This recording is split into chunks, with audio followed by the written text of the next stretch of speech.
Well, I'm playing a rogue. Playing a monk. I am playing a cleric who went into medic. Hey. And I am playing That's right. everything else. Alright, so you've got So- a fighter, a healer, and a stealth class. You don't have a magic user yet? No. We don't, actually. No, I don't think Something a we little have an bit arcane caster. Yeah. Okay, I will read the PDF up on the different arcane types. Perfect. Do you have a like a race or like a characterization in mind? Absolutely none. When I was told, Right. so to be fair, I've played every edition of Dungeons and Dragons from first to fifth, including the Yeah. Oh, spin-offs. damn. I've been playing D&D for over 20 years. Nice. I teach D&D. I run a D&D program for the disability service that I am involved in for social skill development. I am very, very versed in roleplay. Oh God, that sounded naughty. I am so sorry. That is not what I meant. In the gaming thing. Yeah. And I have no idea or concept at this point in time, simply because I like to see what the group has and I like to fill the gap in. Yeah. I also wanted to know what the group's moral compass is, what the group's okay and not okay is. For example, one of the campaigns I'm in, I'm playing a sword dancer of Illustre, and they are totally freaky dicky. So she's out there screwing everything and living the best life that she can. But some people are not into that. I also had a paladin. One I actually got in trouble for this. One of my young players wanted a chance to DM, and so they went off and they were running their own campaign and side messaging me questions and things while they were going. And they're like, my players are total assholes to me. And I went, oh, okay, so what would you like to happen? He goes, can you come in and teach them a lesson? I went, are you really sure you want me as a player? I mean, you're a brand new DM, mate. And he's like, yeah, no, they need to be taught a lesson. I said, okay, what do you want? And then he went through all the things that they were doing. I said, well, how about to make it a bit funny? I play a paladin who has a kink. And he goes, pardon me? I said, a paladin, so he's lawful and bound, of course, and he punishes evildoers by becoming their daddy and tying them up with a feather boa. And he will make them submissive to him, so they change their ways and become good, because he'll be very disappointed in them if they don't. And the DM thought it was fucking hilarious. So I was like, yeah, okay, let's go with this. 5 minutes into the game, the first player saw me, and they all assumed I was playing a girl, which is the first mistake. And he's like hitting on to me, so I did like the whole wall slam and said, "Are you being a naughty boy?" sort of a thing, and he freaked out, and I was asked never to come back to the game again. So, I have also played,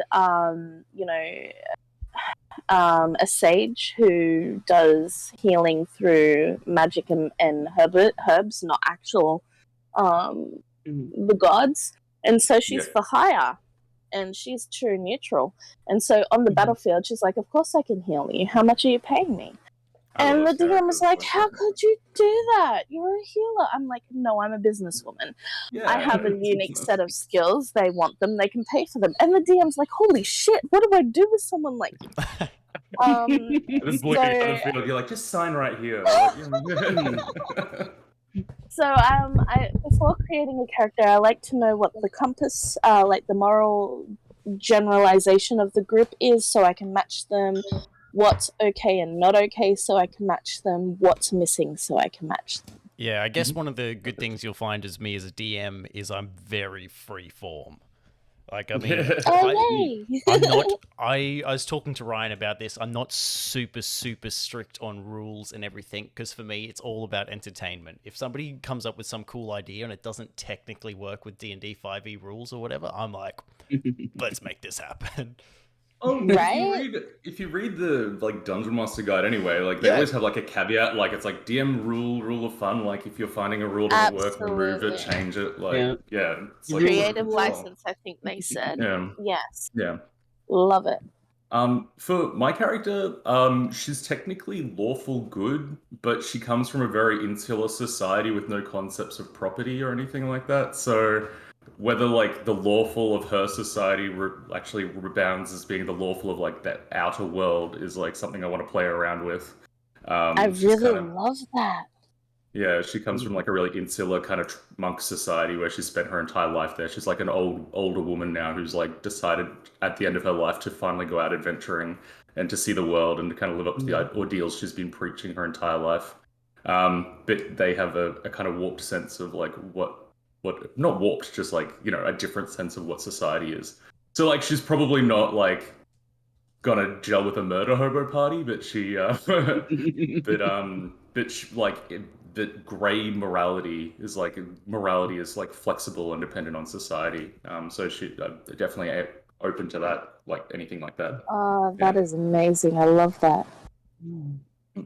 Well, Twitchy is also from a society that has slightly different rules, mostly surrounding food.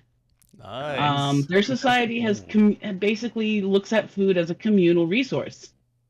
And so, like, if she's wandering down the marketplace and she's hungry, she'll just grab something off a market stall.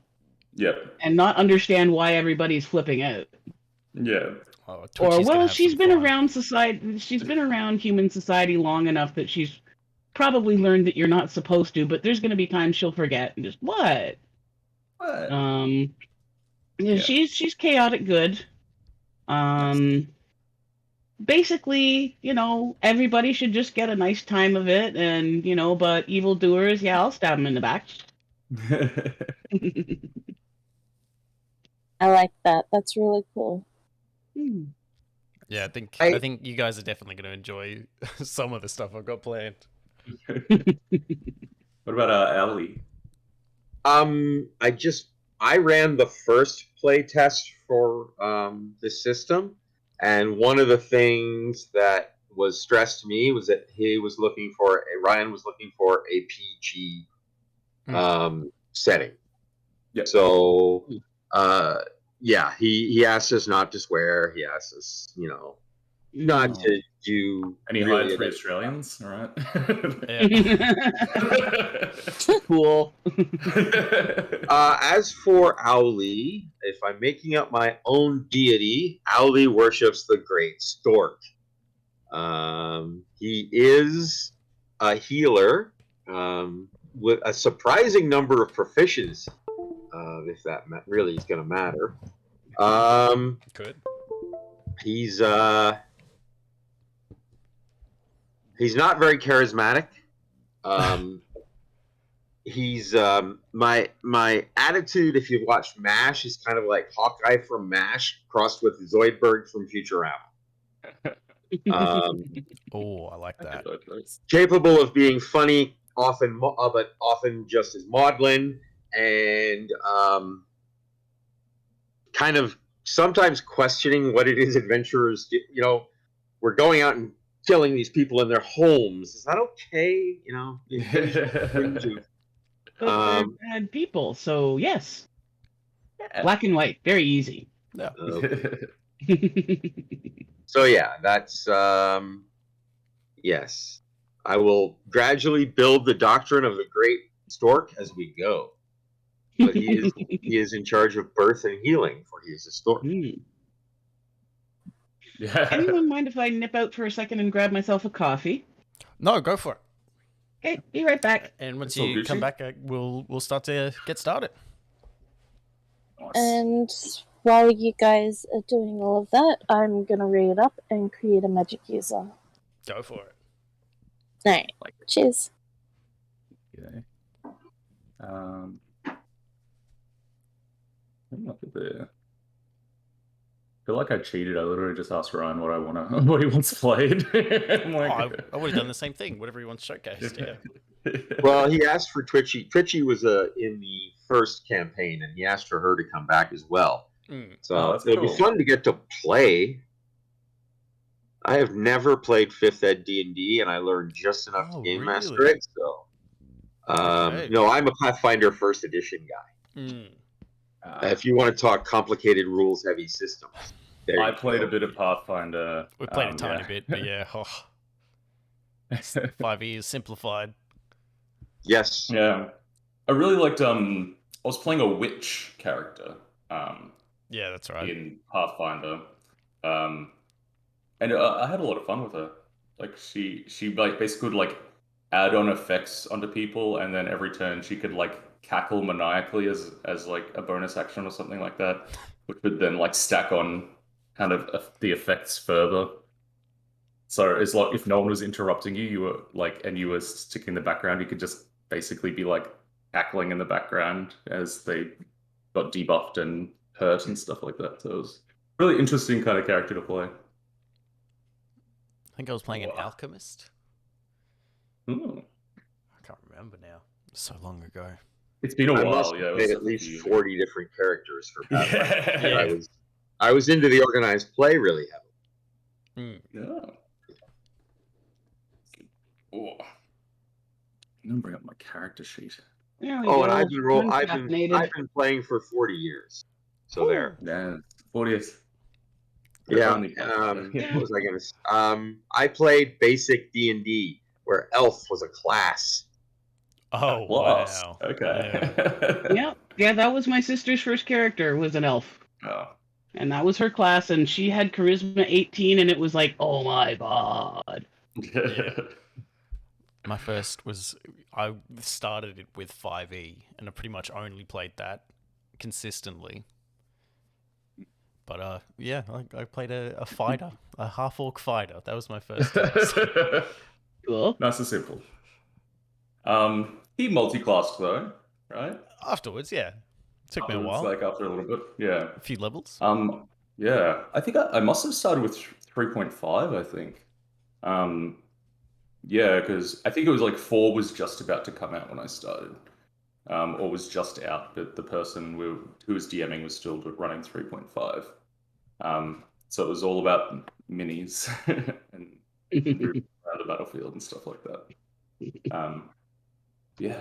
Oh god. I think I sometimes Yeah, forget it how was a lot of fun painting.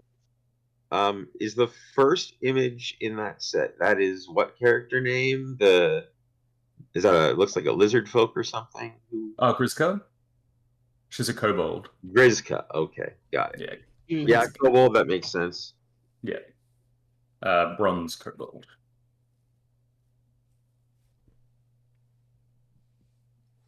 Worshipping the bronze dragons. All right. So Ryan has a couple of things that he wants me to say for the legalities and things, which I'll do separately to the game itself, so that I can just splice it together in the video for him. Mm-hmm. But what he would like me to say is, welcome, guys. This is actually going to be one of the first episodes in this long shared campaign. This is called The Subterranean City. And this is all going to be based off a homebrew book called The Knights of D20. It is the Empire versus the Free City. Any kind of other 5e seeming rules and things is all under the free use game stuff. And this whole world is very much, it's the Empire has taken over most things.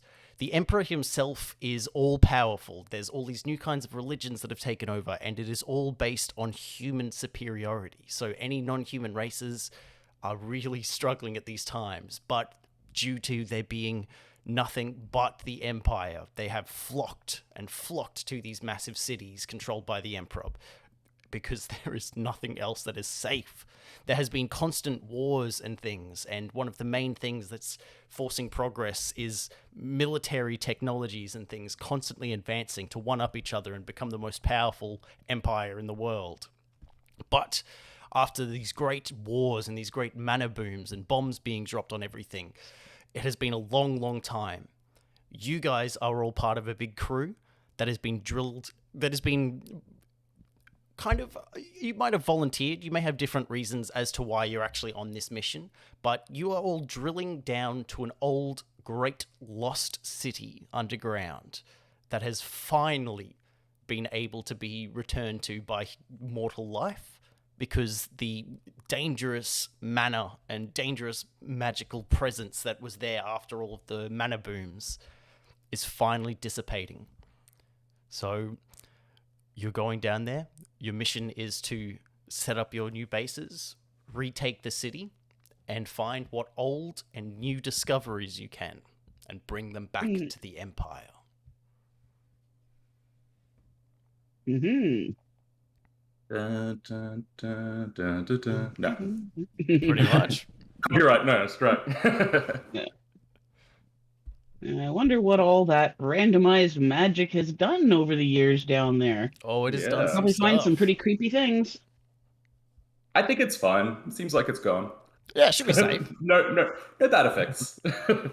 Yeah, they definitely did kind of instill upon you the idea that this is extremely dangerous and you should say goodbye to your families just in case, but you'll be heroes.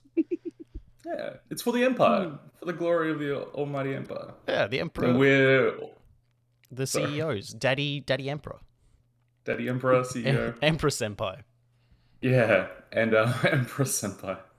And I'm assuming none of us is playing a human, so we're all exposable in the eyes of the Very Empire. expendable. Yeah, I Are did we all notice that. small size? I think we are. Yeah, actually, you are. Well, depending on what Karishan makes, she could be the one. So human. I actually was looking at being a human. That could be cool. Though. That could be What actually I'm having kind a of fun. party. thinking is I'm down here seeking out history and magic. Mm. I am going to match the group. I'm going to be neutral good.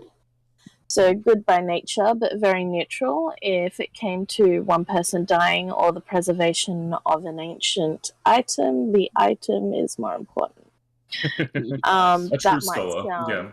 Mhm. Yeah, so I'm just reading up on the School of Hedge Magic at the moment. Yes. So I will be the one human who basically is going. Well, I'm looking at human, but I don't think of myself as high and mighty against the other races. More, you guys would be a great opportunity to study. Yeah. And it might be handy to have a more acceptable face in the party for dealing with the authorities and merchants and whatnot. Yeah. A bit, maybe. Karishan, at the beginning here, do you want to be on this dropship, or do you want for me to somehow tie you in once they get down towards the city, or? Entirely up to you. I assume I'm here in an official capacity. The second I found out what had happened, I basically was Hermione Granger with my hand in the air going, me, pick me. So I think that I'm going to play someone who hasn't had a lot of social interactions. Everything is about book and knowledge and history. So maybe someone with a bit of Asperger's I might roleplay. But very polite, but social cues are non-existent. With that said, I will go anywhere. Whichever way gets me there the fastest, I will do. And I will create my character and keep my mic muted while doing so and listening to everybody. No problem. In that case, yeah, just let me know once you are ready, and I'll tie you in somehow. All right, A cheers. human-sized hooded figure is shadowing us. Okay. Then I guess we will begin. Good morning, everyone, says a chipper little voice, a very digital-like voice that kind of rings in your ears. Some of you may have been sleeping, some of you may have been awake. It really all just depends on how good you are at blocking out the huge, loud rumbling in your ears. Because you guys are on a drill pod that has been drilling down through the planet's crust for probably about 6 or 7 hours now. It has been a long journey, and it really is hard to sleep sometimes. The food's been terrible, and it's been very uncomfortable. We are approximately 5 minutes from our destination, the voice says. manifests itself actually as a small little digital wisp in the middle of the cabin that you guys are in. Looking around, you can see everything is kind of shaking and rumbling with the loud rumbling around you, but there is space to move around. There's a few little tables and things. In general, when you're not doing anything, you'd be strapped in around the sides of the walls and things, because it's bumpy, so you wouldn't want to fall. I hope everyone is ready to explore the lost city of Trush. I know I am. So much forgotten knowledge. Think about the advancements we could make for the Empire. Oh, I just want to make my creator proud of me. This little wisp is like zipping around in front of all of you, and it's almost as if it's making emojis and things. Think, Oh no. yeah, think legally distinct to Na'vi.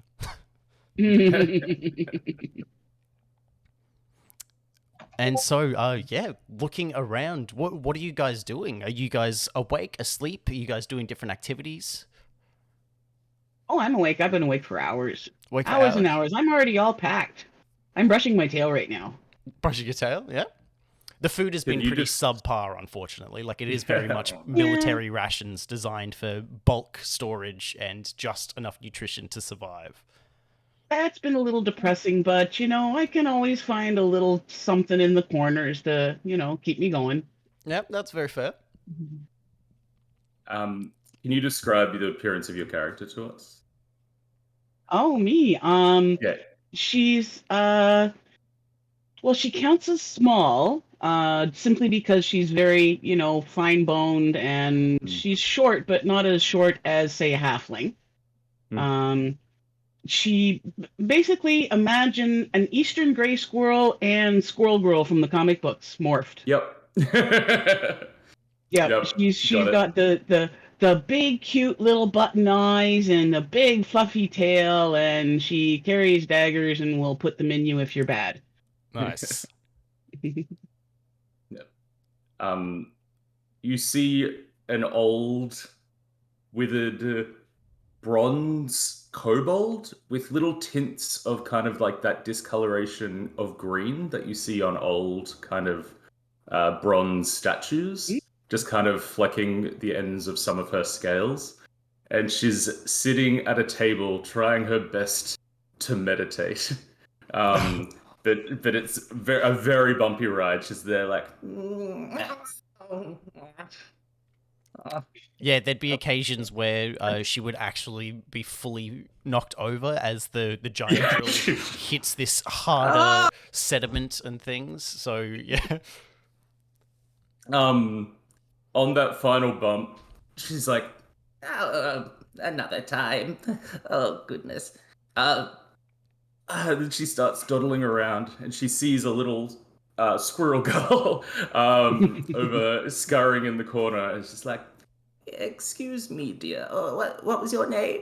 Yes, hello, I'm Twitchy. Hi, how are you? What's your name? Oh, Grizka. Grizka. Hi, Grizka. In the service of Nimar.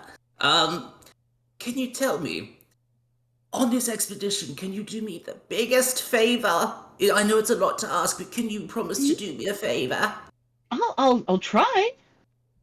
If you see a bronze dragon, or anything that resembles bronze, let me know. My eyes aren't what they used to be. I can't see as well as I used to in my prime. But if you see any hint of bronze, can you let me know? Okay, and I'm going to pull out a little notebook and actually scribble down, watch out for bronze dragons and things. Okay, I'll try and remember. Thank you, my dear. Twitchy, was it? Yes, Twitchy. Well, That's not my real name, but you couldn't say my real name. You don't have the right kind of teeth. You're right. I don't have all my teeth anymore. That's correct. That's not what I meant. I mean, your teeth are too pointy to say my name. they are quite like sharp. They are quite sharp teeth. She's like, Thank you, my dear. and she kind of toddles off and then falls over again. I'm fighting to stay asleep. What was that, sorry? I'm fighting to stay asleep Oh, yeah, you're trying to sleep? as best I can. Yeah, what does your character look like? What does Owly look like? Owly is a one-eared goblin. No. He carries a large shield. He's wearing he wouldn't sleep in it, but he actually wears chainmail. And he prominently displays the holy symbol of the Great Stork, a goblin god of birth and healing. Oh, Nice. very nice. Yeah, you do see this little one-eared goblin that's kind of triple strapped into everything, trying to sleep. And it's pretty clear that it's been a pretty bad sleep, because every once in a while you'll hear the shudder of everything, and then you'll see the goblin kind of give a little like grimace. He's trying to meditate as well. It's not good. Is it time to go? Do you think I should wake him up, or would he get mad at me if I woke him up? Because I can let him sleep, but I think it's time to go soon. Let me check. Are there any like authority figures nearby, or like a driver I could talk to? Well, there does seem to be a cockpit door, which you can attempt to have a look at. You do know that it's mostly unmanned, but there was one dwarf that was inside there when you guys got in there. But he hasn't really introduced himself. He hasn't really done anything. He's kind of been a bit of a faceless entity, just there to drive the pod. Yep. I shamble over to the door, pick up my stuff, and rap on it a couple of times. Yeah, you rap on it and you hear like the sliding of the metal as it goes. You see little dwarven eyes there being like, "Aye? Hello. I was just wondering how much longer. Aye, we're pretty close now. It shouldn't be too long. It looks like we're about to breach through to the cavern very soon. So, Oh, that's exciting. So I should wake up the other passenger? aye, I'd wake him up, because it shan't be too long. Oh, okay. If I overhear them say this, I'm already over there bugging him. Where'd you go? Oh, yep, that's the right. Yep, good. Yeah, Thank and you, sir. as you're most standing up and kind. you're kind of walking around and things, you do see that there are a lot of these symbols plastered around the place, which are the lavender quartz, which some of you might recognize as the symbol of Lord Mar, the Lord of Enders, who is all based on military research and things and how to make technological advancements for the Empire. And yeah. Okay. Lord Ma. Is he the Emperor? Do we know? Or is he like, you would know he is not the Emperor. He is just one of the CEOs. Yeah. Cool. So I'm gonna go over to this little goblin person and just sort of gently tug on his sleeve and go, I think we're gonna be going soon. You might want to get up now. Jeez, Owly is sleeping. Yeah, but we gotta go soon. Fine. And I'll get up and start leisurely putting on my chainmail. And as you start doing that, everything turns red. Some kind of a red light flashes and just emanates the entire room in red, and an alarm goes off. And you hear the little wisp once again saying, "Passengers, I do not wish to alarm you, but there seems to be a large mass classified as gargantuan moving towards us at quite a pace. I've sped up the drill to its maximum speed, but it's closing in on us fast. What should I do?" And you hear a big... You hear a loud kind of groan from the front of the cockpit where the dwarf is, and he's kind of like, "Oh no!" And you hear the drill speeding up and speeding up and speeding up. But a big display appears in the middle of your cabin, and it is clear that there is this huge mass that is just tunneling towards you. Can we go faster? We should go faster. We really need to. We're at terminal velocity.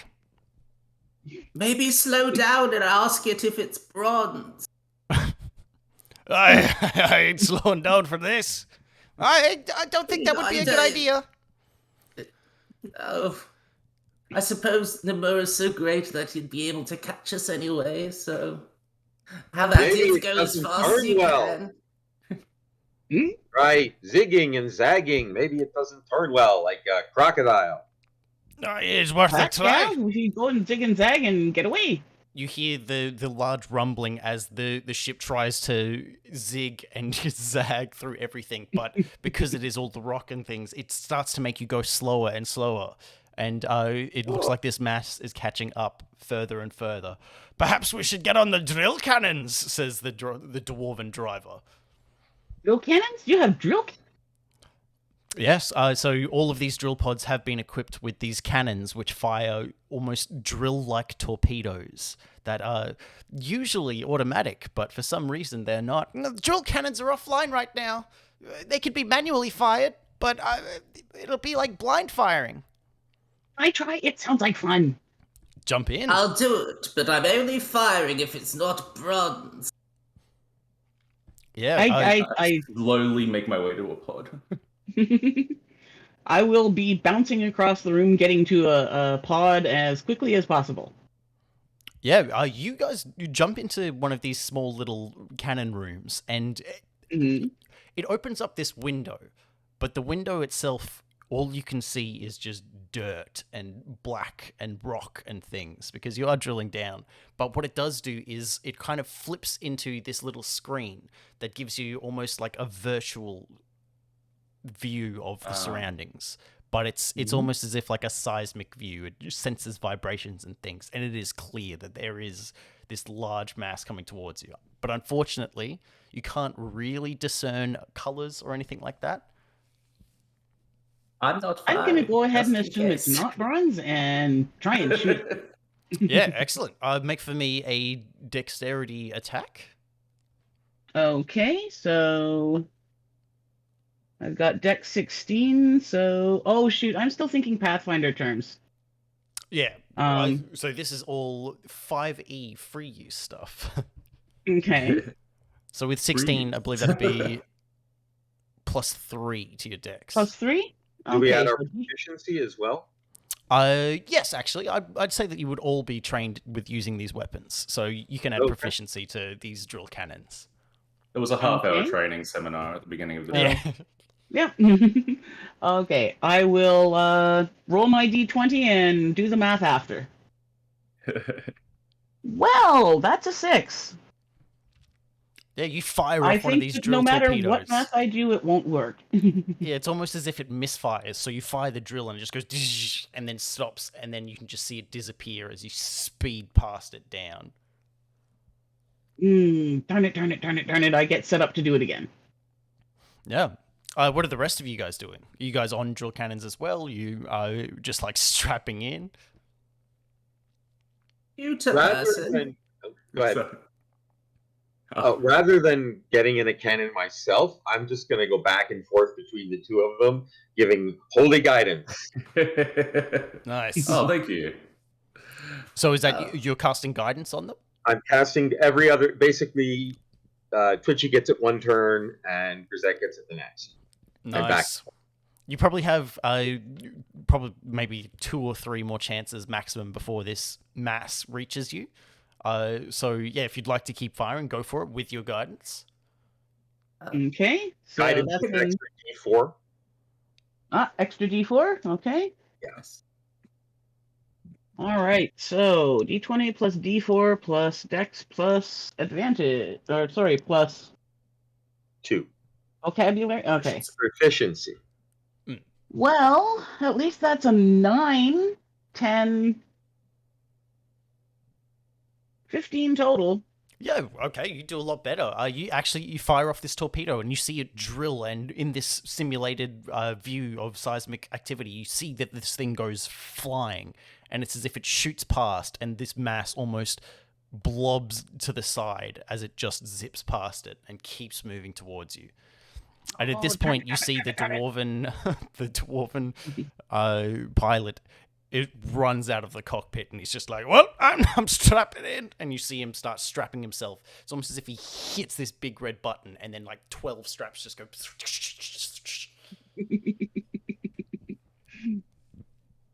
I think I've got it. I think I fire. Yeah, go for it. But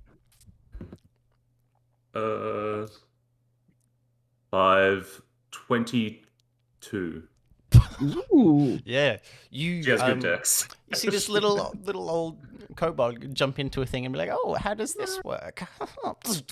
And it fires this torpedo that goes almost directly into the mass, which you see it and it hits, it detonates, and this mass almost writhes and slows down for a second as it comes towards you, and it hits and makes an impact on the drill.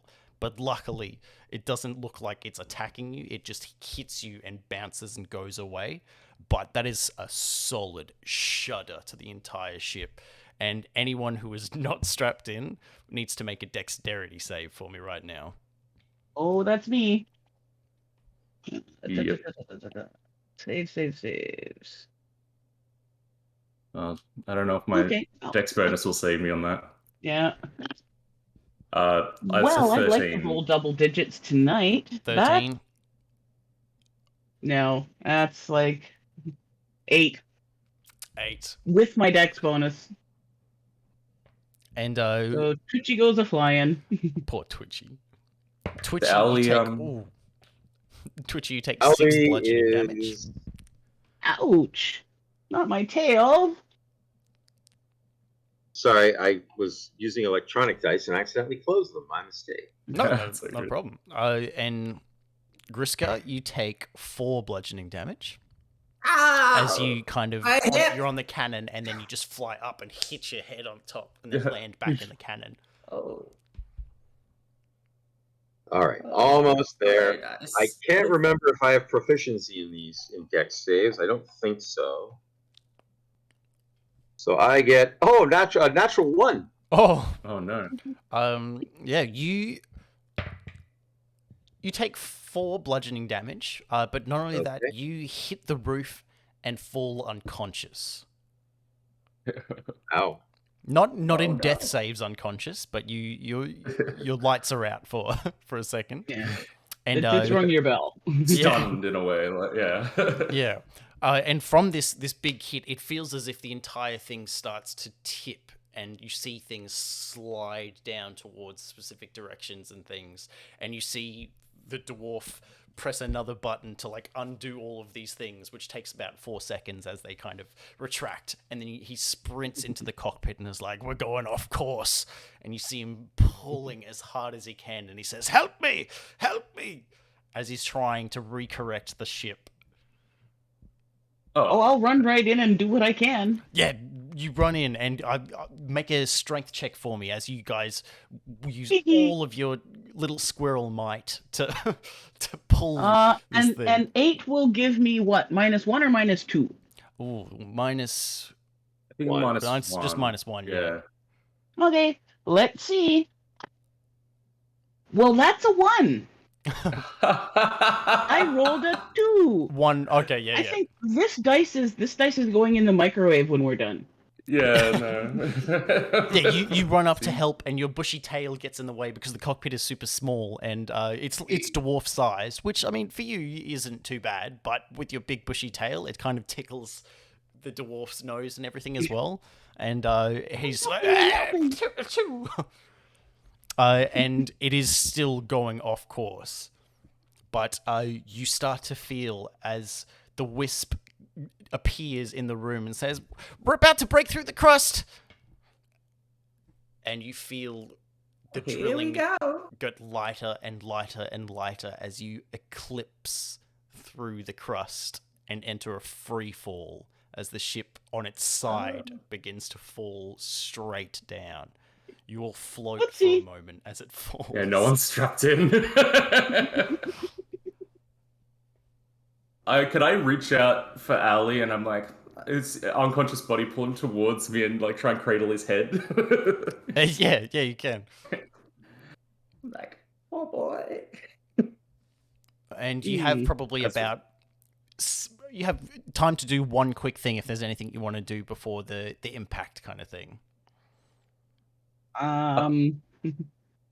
Stick my head between my knees and wrap my tail around my head. And kiss your bum goodbye.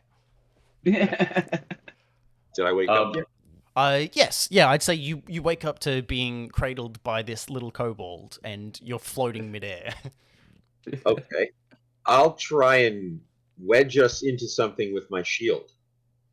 Smart. I'll try and like stick it between chairs or something solid. Make a quick sleight of hand check, but reasonably easy. I'd say about like a 10. All right. I have that skill. Like I said, I have a lot of skills. Nice. Skills are good. That is a 13. 13? Yeah, you wedge, you wake up, you come to, and there's this little old lizard lady holding you, and you're in free fall, and you realize it straight away, and your first instinct is to swing your shield, and it connects with one of the chairs, and it's almost as if the straps start to strap around your arm and this shield, and you hold on for dear life. The ship falls, and its automatic thrusters hit right at the last second. You hear this big as this fuel dump explodes out the sides and the bottom and everything. And it does lessen the impact. But now I need everyone to make dexterity save again. The two of you, though, Owly and Griska, make it with advantage. Ooh. And I'll make one for the dwarf. Oh. That's a little better. That would be a 17. Nice. Griska got a 21. I only got a 12. 12? That's still okay, Oh. because as the thrusters hit, it's almost as if, like, you and your shield, you do kind of impact with the chair, but the chair's reasonably soft, and it's not as if it hurts you, but it knocks the wind out of you. Griska, you just kind of land on top of Owly. My staff. And Twitchy, you as it slows down, you fall right into the cargo area where it's kind of netted, so it's not as if you get a big impact. You bounce right out, and you kind of hold on to things, and you're safe. The dwarf, I'm good at grabbing onto stuff. yeah, the dwarf got a natural 20. So Oh, jeez. as the Solid. thrusters hit, you just see him go boom, boom, boom, boom, boom, and then he lands fine, and he's kind of like, well, dwarven constitution. And yeah, you guys have landed on the ground, and there's still the red light, and everything's super dim, and there's stuff all over the cabin, but you are safely on the ground in what you can only assume is the lost city of Trush. Mm. Is everybody okay? I'm good. Little Check bruised your up, but I'm heads. good. I took a bump to the head. Hi. Oh, is it okay now? Let's see here.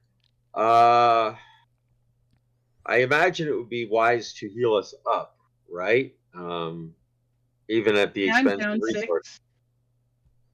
I'm not too bad at the moment. I took a little bump earlier, but I think Okay. I'll be okay. All right. I'm down about a quarter. I have 10 hit points of preserve life to split up. We can do that right away.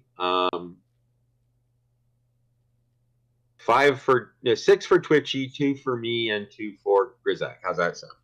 That sounds good. Oh, Okay. Gets everybody back Ooh. to. That Hey, was cool. Thank you. I feel tingly. great now. that was The a sport pleasant provides. tingle. I feel light as a feather. Yeah, you guys all heal up. I think Scratches we and should bruises disappear slightly.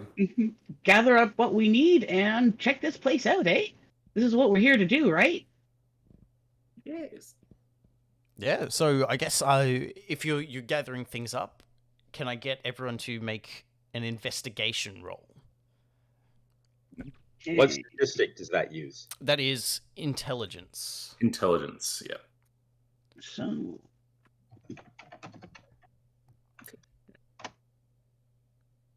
21 Ooh. wow. on a 19 with my big Nice. +2. Not me, I rolled a 5. I rolled a 4. Well, I'm looking on the ceiling. I'm like, luckily for you guys, Which is just looking for all the food. yeah, fair enough. Actually, Twitchy, sadly, you go straight for the food, and it looks like it has been mashed everywhere and splattered all over the grounds and things. And there is no food left out of the rations that you would have had. No, none. None. Okay, we gotta get out into the city and find something to eat. Yeah. Grizka, as well, you're looking around at things and you see a lot of like broken crockery and Tupperware containers that you brought that were probably filled with homemade goods. Yep. And I luckily, take the broken bits of crockery and put them in an astral pocket. yeah. You just see them disappear into like a flash of light. Yeah, add broken Tupperware to your inventory. I will. But Owly, thankfully, you are able to salvage some of the equipment and things, because a lot of it has been damaged, but you do manage to get one of the wristbands that are almost like a Pip-Boy from Fallout, because it allows you to kind of take inventory, and this is actually what the Wisp is connected to, your AI Wisp. Oh. And yeah, Cool. everything else seems to be reasonably okay, because luckily for you, this was mostly just a personnel pod. What you would know is that the large equipment pod and the pod containing the rest of the things made to set up your home base was separate from you. And unfortunately, you are left wondering whether they are okay. Because, yeah, you had your gargantuan blob kind of thing encounter. Oh. Mm-hmm. But you do see, actually, the dwarf is looking at his schematics and things and trying to work it out himself. But, navigations and communications are all down. So we went way off course and we don't know where they are. Not quite. And they've got all the spare food. Indeed. We'll have to Okay, make a we've bit of a got to go journey. find them first. Aye. That would be best. So we've lost our supplies. Well, small supplies, but we only had a little bit. We'll get back to home base. Oh, but we've lost home base. Aye, we'll have to find it. But, you see him dabbing his forehead. We'll be okay. I mean, it's not too dangerous here, he says, lying, clearly. Don't need an insight check to see that he's lying. Yeah, if you've got more than a passive 3. Yeah. But yeah, you see, and he kind of opens one of these portholes and looks around. And as he opens this, actually, you do see a weird luminescent light that kind of, it doesn't shine in as light immediately would. It's almost as if this light flows in slowly and creeps in. Ooh, nifty. But yeah, he looks at it and then immediately closes it again, and the light stays in the room for a second before it dissipates. That's not natural. It's strange. All right. That's kind of weird, but neat. All right, I guess. Everybody ready? Yep. Yeah, yes, I believe so. No, but I don't have a choice. The That's dwarf. correct. Oh, come on, it'll be fun. Do or die, as I've heard people say. The dwarf walks up to this big lever and pulls it, and with a big ka-chunk, you hear the door start to go as the steam and all of the atmosphere comes in, and it feels rich. Like, it's breathing this oxygen feels like almost so oxygenated. You feel so healthy, you feel so overwhelmed, almost unnaturally so. It feels very nice. But what's this humidity gonna do to my tail? Yeah, your tail does fluff up immediately, but it actually spines a little bit. You feel the hair on your tail kind of twitching. Ooh. And the ramp slowly descends down, and the dwarf walks out onto the ground. And looking around, you see that there are all kinds of different luminescent plants, all kinds of luminescent rocks and things, and it is not as dark as you would have expected. Wow. This is really cool. If anything, it's too bright down here. Ugh. I like darkness. Yeah, me too. It's quite natural feeling. This feels unnatural. Well, Agreed. try and keep up. I slowly start walking.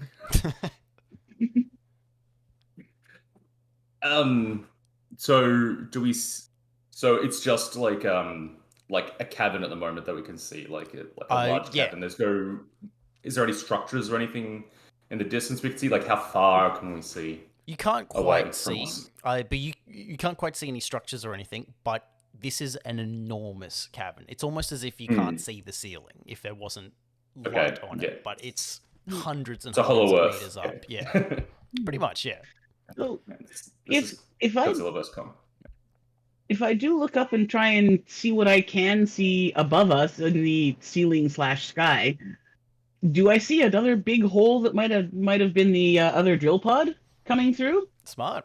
Yeah. Make for me a perception check. Okay. Everyone? For her. Up to you guys. If you'd also like to have a look for it. Perception is wisdom based, right? Yes. Yeah. Okay. But I have the skill, so I have Add your proficiency to it, so +2 to it. Okay. Well, that's an 18. 18. Hey. Okay. That's so better than me. yeah, looking around, you do see all of these luminescent plants and things and mushrooms and stuff on the roof, and you're not 100% sure, but there is a spot which probably looks like it's quite a distance away that looks like there is a patch where the luminescent mushrooms stop.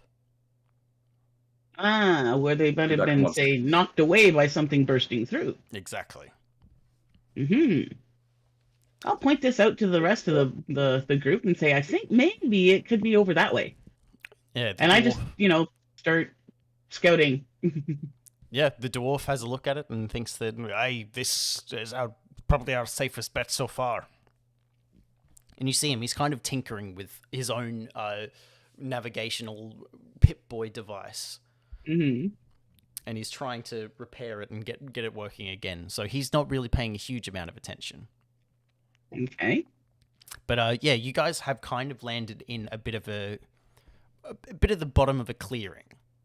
So it might be a little bit of climbing or rugged terrain just to get to the top of it. But it does kind of look like you would get a better overview of the area. And the Wisp is kind of watching the dwarf working on this little device, giving him kind of tips. And he's kind of like batting her away and swatting at her, even though she's just a hologram. Would any of these weird luminous growths count as trees? Yeah, I'd say a couple of the things you see seem very tree-like, but almost plants are obviously living, but these seem even more living than regular trees. Mm-hmm. So, with one of my squirrelkin traits is tree walker. Yeah. Means that between that, I've got quick feet for jumping, and what did I get from the thieves skill? Second story work. So basically between second story work and tree walker, I can move at normal speed through trees, and I get an extra 3 foot when I'm doing a running jump. Nice. Yeah. So I'll take to the trees. Yeah, I'd say going up these trees and things, you could probably get up to the top of this little cliff pretty easily. I guess make for me an athletics check, which is strength-based. Okay.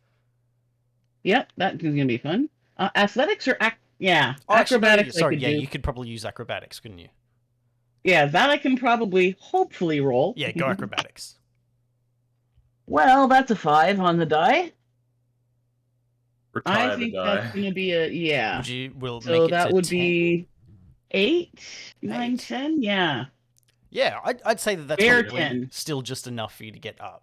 Because, the thing that really stops you isn't your ability to climb. It's as you're touching these trees and things, it's almost as if it feels energized and tingling to the touch.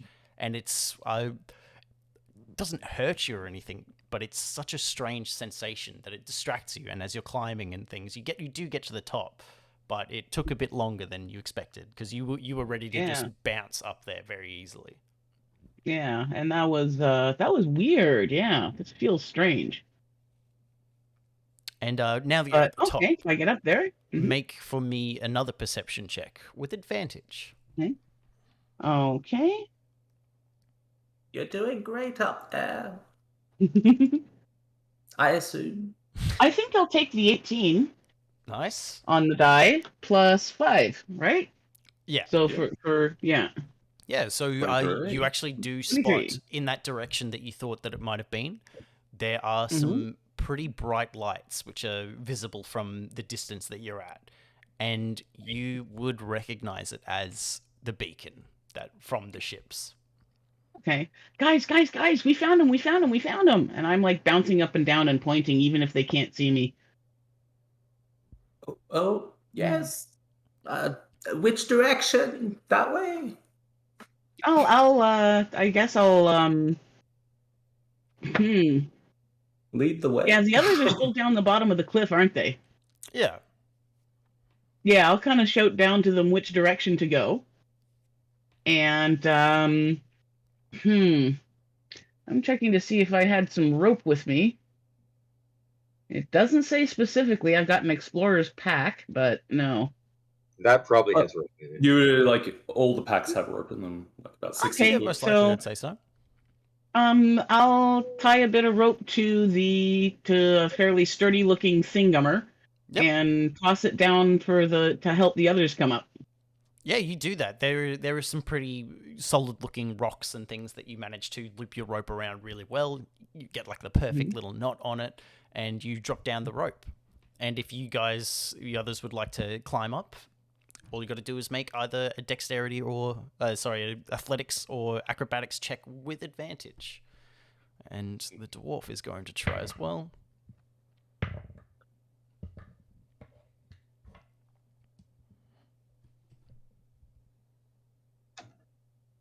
12 with advantage.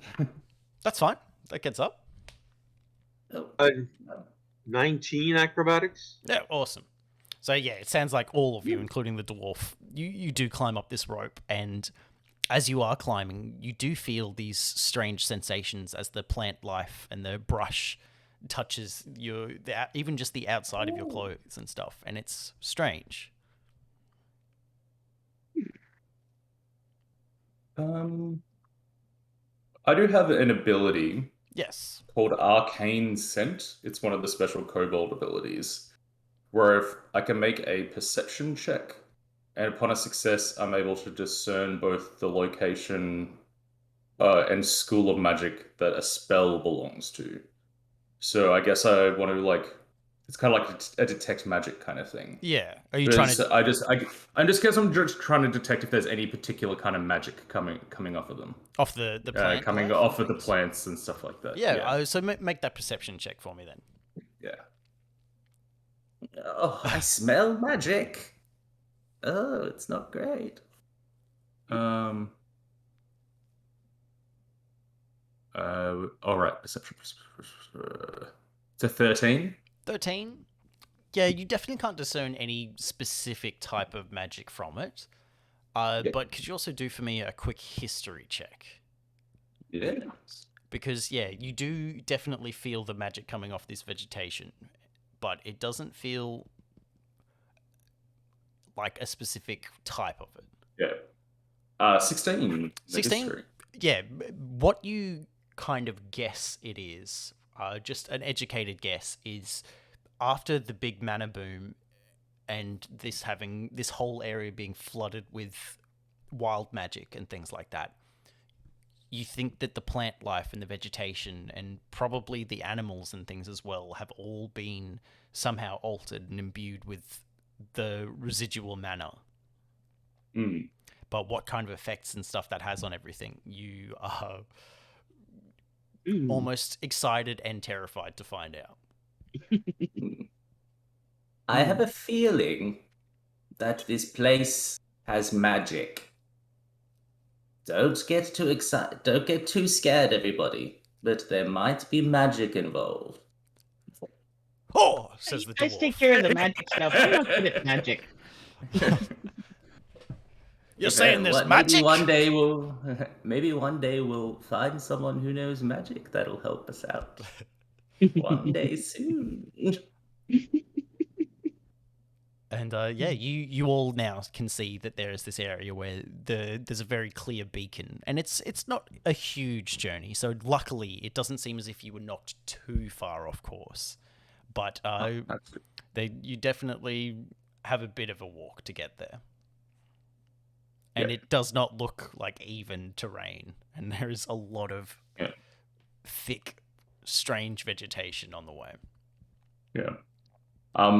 I have another kobold ability that could help in this scenario. I'm looking at it. It's called Heart of the Herd, where a kobold can get advantage on any sense motive check to discern the trajectory of a large group of people / creatures.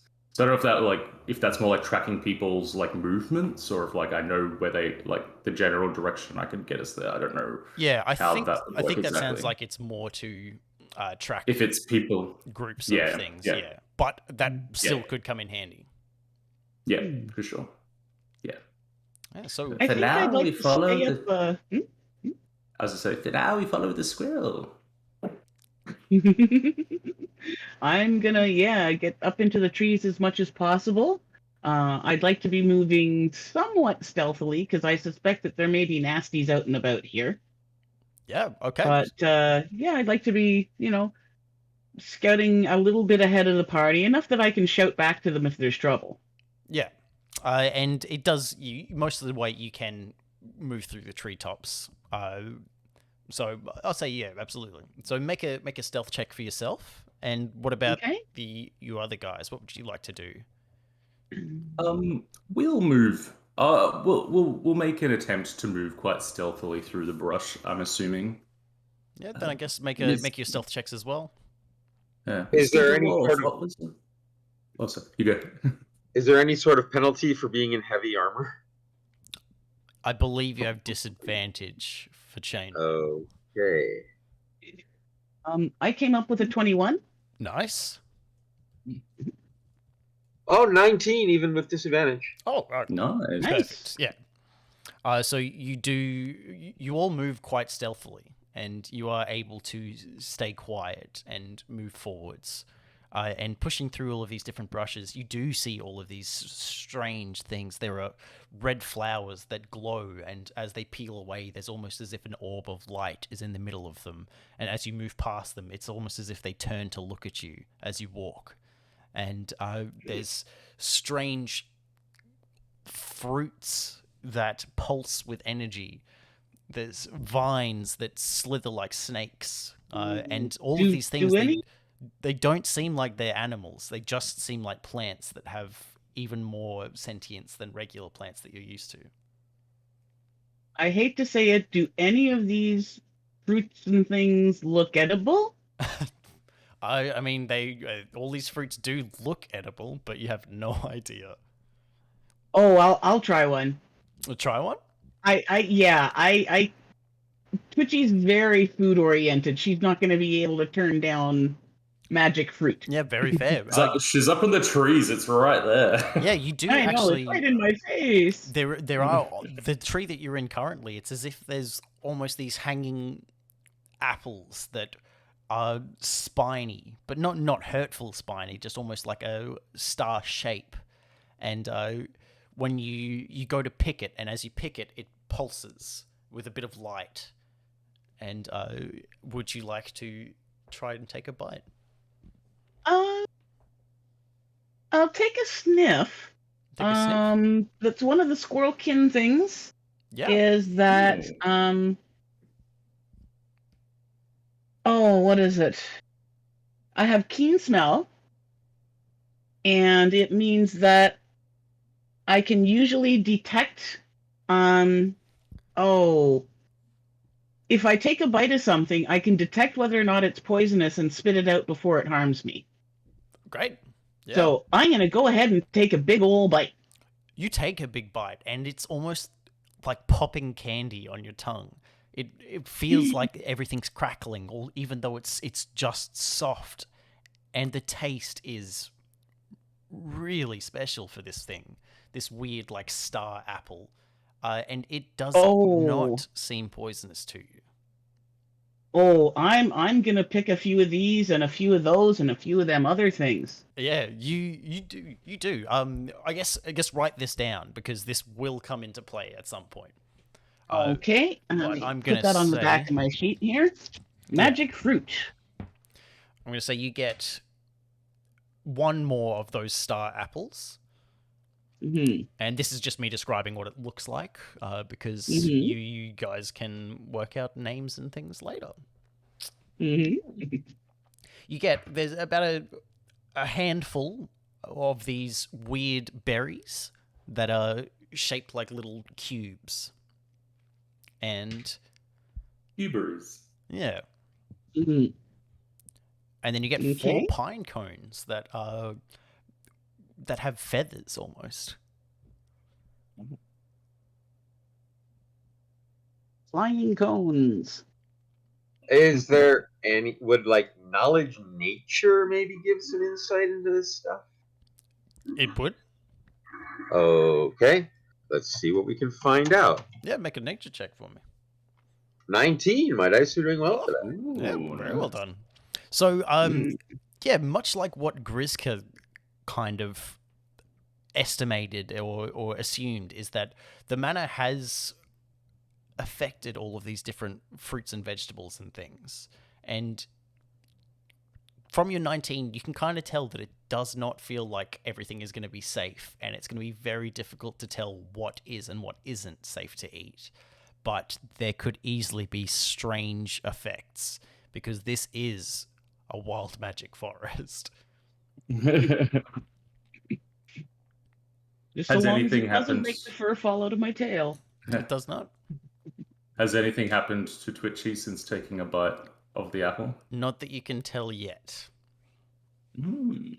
So far, so good.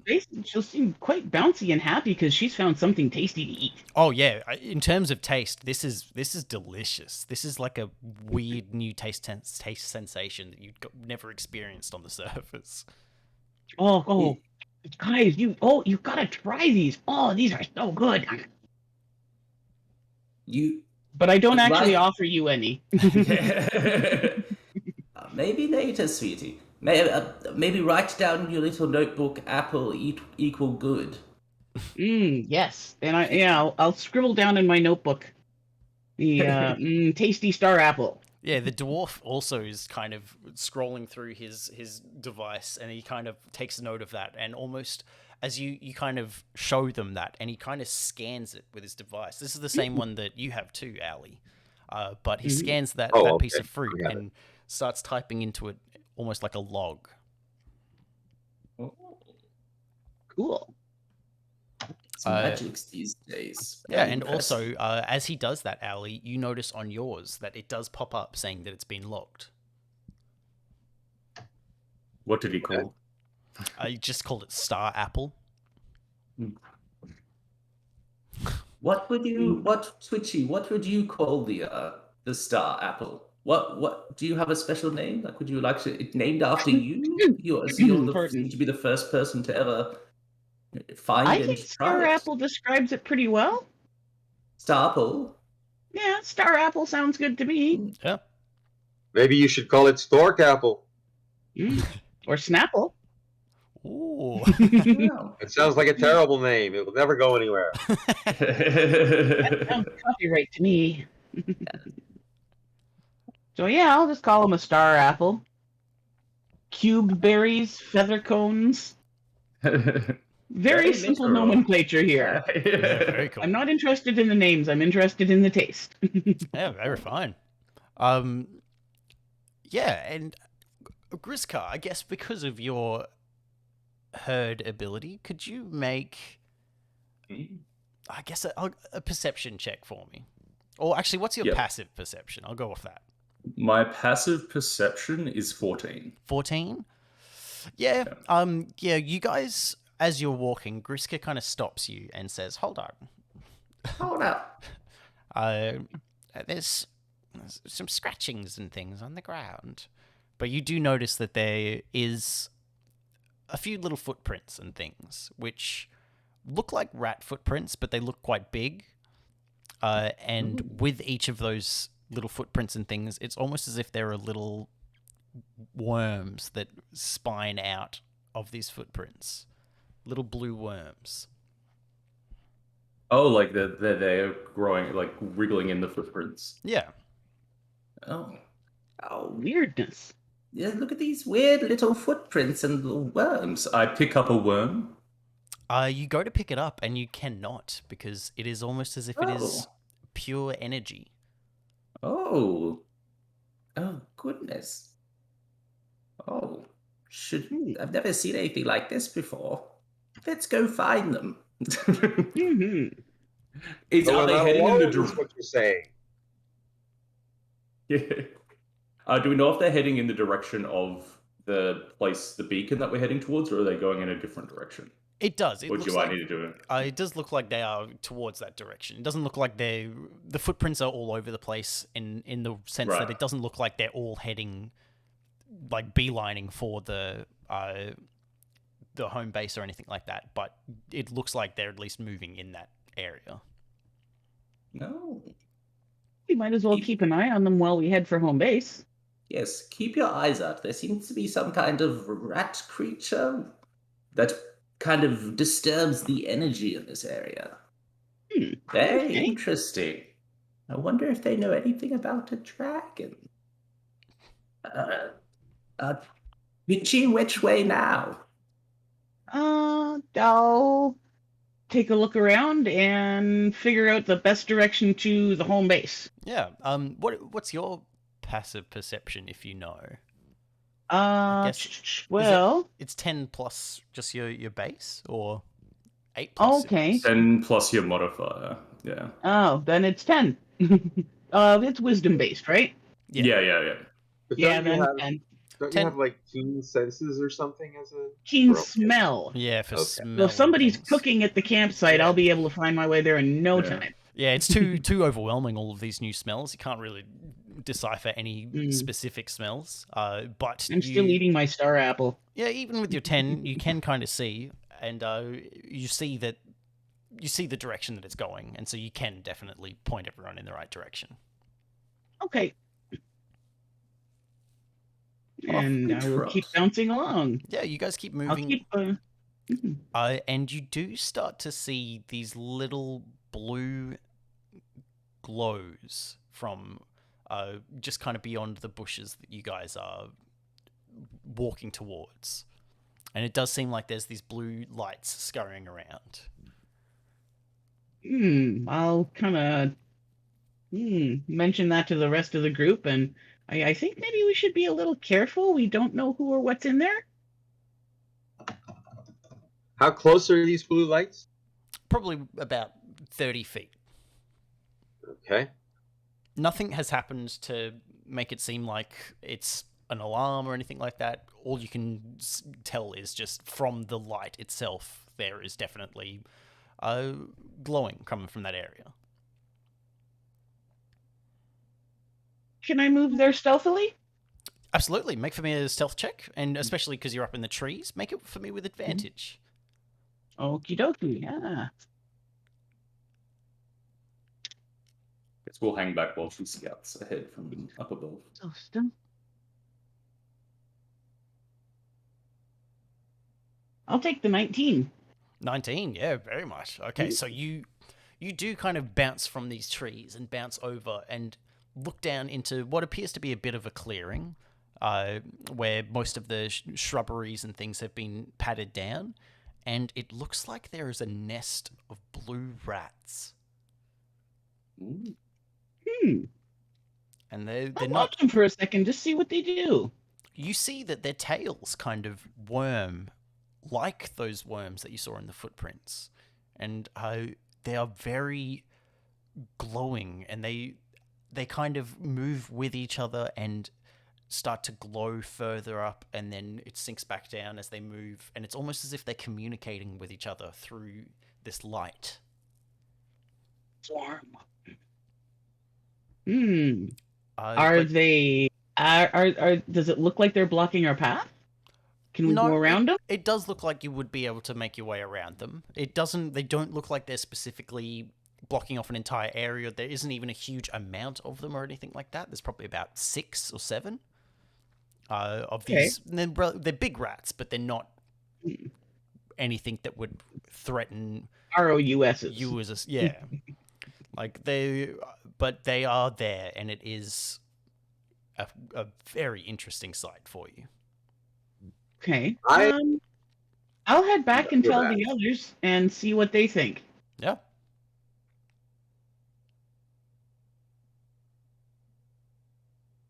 I think I'd like to try an experiment. Brendan as well. I think you're frozen. We might have lost Brendan. Oh dear. Well, I'm gonna get up to about 30 feet where she was. See if they react immediately. And then I'm going to use thaumaturgy to make the sound of like a hawk, a bird of prey, about, I guess, the Pythagorean theorem, about 20 feet above them. Nice. And see how they react. I guess make for me an intimidation check.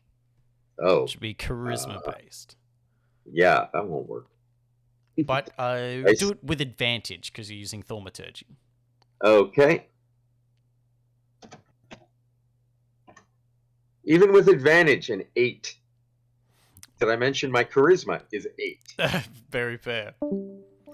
So yeah, you make this loud screech sound of a hawk, and you do see all of the rats kind of immediately bustle together, and it looks like they're all sitting in a circle, all looking out in the opposite directions, like a phalanx almost. Or meerkats, maybe. Yeah, or meerkats. Meerkats is actually probably even more accurate. But it doesn't look like they're doing anything, but they become almost like incredibly still.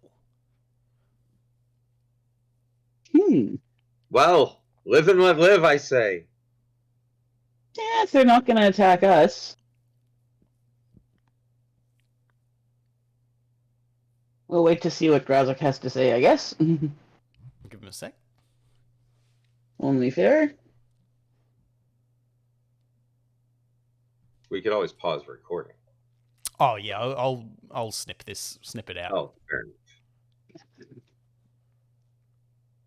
What do you guys think of the crazy manor world so far? I'm liking it. Yeah, really, very interesting.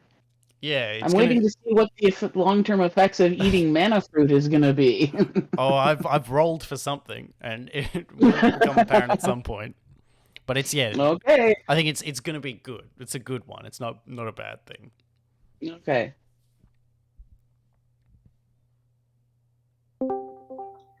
Hooray! Hello. Hello. Sorry about that. No, all good.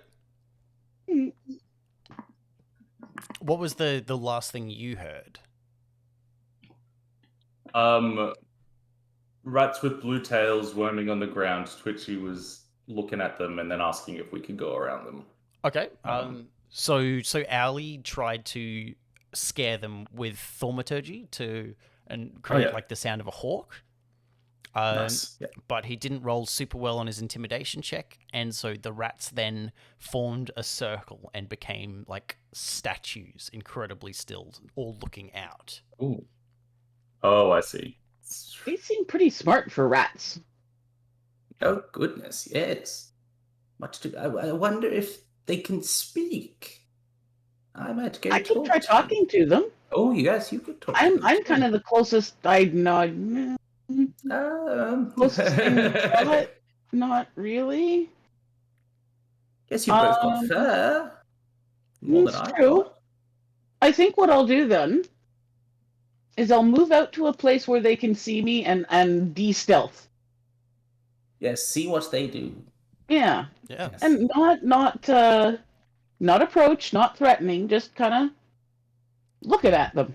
Yeah, you climb down from I might just say hi. Climb down from the tree that you're on and kind of make yourself known in like a very gentle way. And you see that this circle of rats starts to glow more intensely. Mm-hmm. But they don't say anything. They don't move at all. That light just becomes more intense than it did when you saw them pulsing to communicate. Okay. Well, I say we go around, leave them to their own. Yes. Just 1 second. I got to exactly where Twitchy is, as far away as them, they're glowing, and I just like, Have any of you seen a bronze dragon? The glowing stays exactly the same, and they do not speak back. No. And they may not have developed speech yet. Worth a try. And I can't speak with the lights. I don't. That's not how I can communicate. So, worth a shot. I should say, with all of this as well, the dwarf who's like kind of walking behind you is like vigorously taking notes, being like, "This is absolutely incredible. This is amazing." Just one thing though. Forgive me for this, Twitchy. I pull out like a little bit of ration, like a bit of bread, and I throw it into the middle of the rat circle. And I kind of. You throw something at the rats? No, I like I toss it in front of them, like it's like gently, like bread, like lily food. Feeding the ducks. Yeah, like a feed the duck kind of motion. Yeah. So you throw something towards the middle of these rats, and the light immediately flashes. And I'm gonna need at least the two of you to make, I'm gonna say, wisdom saves. Good luck on that. Yeah, it's almost like a flashbang in your eyes. Yeah. Well, I rolled a 16, and that's what I get, because my wisdom mod is 0. Oh, no. Ooh, I rolled a 16 as well, but I have a +4, so... Nice. So you do get this hugely bright light, but you do shield yourself just in time. And I'm going to need you guys to roll for initiative. Oops. I meant no harm. It's just my bread. initiative? What's assistance on initiative? That's great. And Owly, you can also join initiative, but you're not seen by the rats yet. Hey dear, we don't have my initiative modifier written down here. Should just be plus dexterity, yeah. Yeah, Oh, it's just your that? dexterity. Okay. I rolled a 2, so that's a 5. I rolled a 1, so that's a 4. Oof. Oh, great. Which is I rolled too a busy 5. worrying over the food that you threw. Oh, wow. Okay. Yeah, so I got a 10 initiative. Yeah, so the rats act first, and they act as a large group. And the first thing that happens is you see all of the rats kind of almost pile together, moving as a swarm, almost as one big unit, and they run up to you and they're going to try and just bite you, Grizka. Oh. That is a 19. That is my Oh, dear. AC. So... Yeah. So yeah, they try to bite you, and you take only 2 damage. Oh. But you do feel something else. Oh no. When it bites you, there's almost like a bit of a pulse, and the bite lingers with this blue mark. Oh. I'm sure that won't come back later. And then now it's your turn, Brendan. Grizka. So, I'm going to attempt. I'm gonna pull out more bread. I'm like, they attack me. I pull out like the full amount of bread, and I'm gonna try. Could I try like an animal handling kind of like thing? Like check to try and like be like, it's just food. See? Yeah. You Just try food. try it.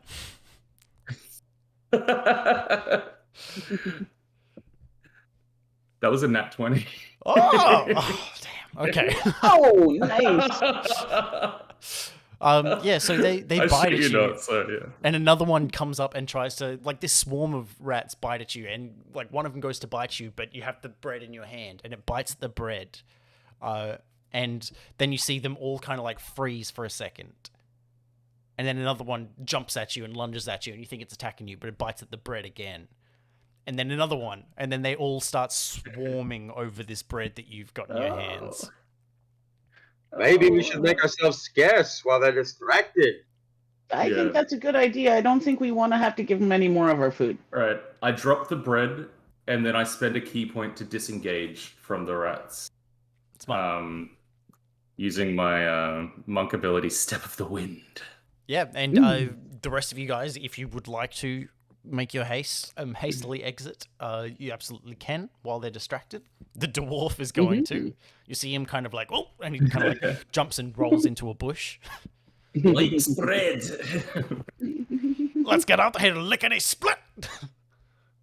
Yep, I'll It's like definitely. surprisingly away gracefully we go. sidestepped. Yeah, as you guys you start running in the other direction towards where the beacon was, and you can see in the distance behind you that there is these blue lights pulsing, and it does also seem like you see a couple of more blue lights from other directions and stuff coming and joining in to make the blue light glow more and more. Oh, good. Overmind. Rat overmind. Let's hot foot it. Yeah, I think we start want to get Naruto to home running. base.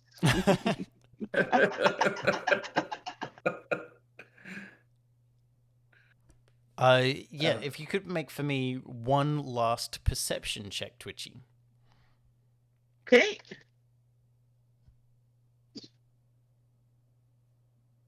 That will be at a +2, I believe. Yeah, that's wisdom based. Where'd you go? Oh, no, that's no good. That's a 4. 4? Call it a 6 altogether. That's fine. So pretty much what happens is you climb back up to the top of the trees, and the blue light is kind of distracting you, so you're not really quite sure what's going on. But you climb back down, and the dwarf is still heading in the right direction, and you kind of catch your breath for a second, and you follow the dwarf, because he's now fixed his little device, and he is using it to navigate towards the other device. The other, at least the beacon of the ship. So he's kind of, let's head in this direction. We're not far now. Let's go. Let's follow this man. Yeah. The tall one. Yes, the tall one. The tall Yes, one. we'll follow the tall guy. Yeah, you're such a short party. Yeah, I think I'm like 3 foot. Yeah, I said tree that you guys were climbing, but it's really just like a small shrub. Sapling, yeah. Yeah, sapling. But yeah, you do keep running in this direction, and eventually you do reach the edge of this vegetation, and you can see there are these bright lights and humans and other things moving back and forth, and you recognize that it is the home base drop pod that you were supposed to be landing with. And you see some people waving to you, and the dwarf goes, "Yeah, we did it!" as he runs over back to him, and you see him kind of like quickly chatting with another guy and pointing in the direction, and you catch different words and things because they're talking in Dwarvish, even though he's talking to another human. Do any of you guys speak Dwarvish? No, I have a goblin ability. Yeah. That lets me gather the gist of what people are saying, even if it's in another language. Oh, then absolutely perfect. He's telling, you can kind of tell, you catch a few different words and things that you might have heard in passing, but he's talking about the rats, he's talking about the fruits, and then the pod itself where you guys were, and the gargantuan mass in the center of the earth type thing. And the guy looks pretty alarmed, this human, but at the same time, he just welcomes you all in. And you guys start to head back towards the base itself, knowing that you have a long setup ahead of you. Grizka scratches at the glowing bite on her arm and then twiddles her ribs. She's like, I'm sure it'll be fine. Yeah. So fun. I'm stashing my magic fruit somewhere safe. Smart. Yeah, hide it from the humans, just in case they want to take it from you. I'm not gonna share, but I'm gonna find the commissary real soon. You do follow the smells, and there is a little canteen tent set up for people to get hot soups and things. Yeah, I'm definitely gonna feed my face before I go and get settled in. Perfect. And what about you, Allie? What are you doing now that you're back? Let's see here. I'm about ready to rest, personally. Yeah, very fair. It has been a Put up reasonably hammock long or trip. something. And there are a lot of people that are kind of looking quite tired and they're drinking magic coffees. Fantasy coffees. Yeah. Hot energy potions. Don't let Twitchy have any coffee. I don't think any of you should. No. You're all so small. They all bounce off the walls. But yeah, you do know Have that a your thimble. mission is going to be to now set up and establish your foothold in the home base in the subterranean city, the lost great city of Trush. And that is where we're going to end session 1. Sweet. Wow. Yeah, Nice. congratulations, guys. You survived your first encounter with the subterranean city. Cool.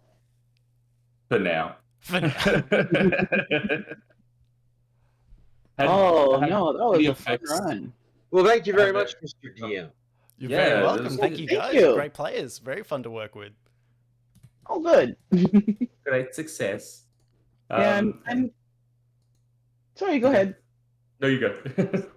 No, I'm trying not to talk over people and everything. I'm just trying to be, Twitchy is gonna be a little bit of a babbler, but I'm doing my best not to talk over people. So if I get out of control,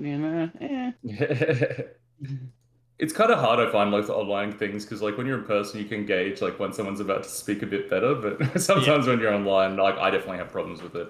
But I think everyone was really good. Like, yeah. So I didn't have any issues with it. Cool.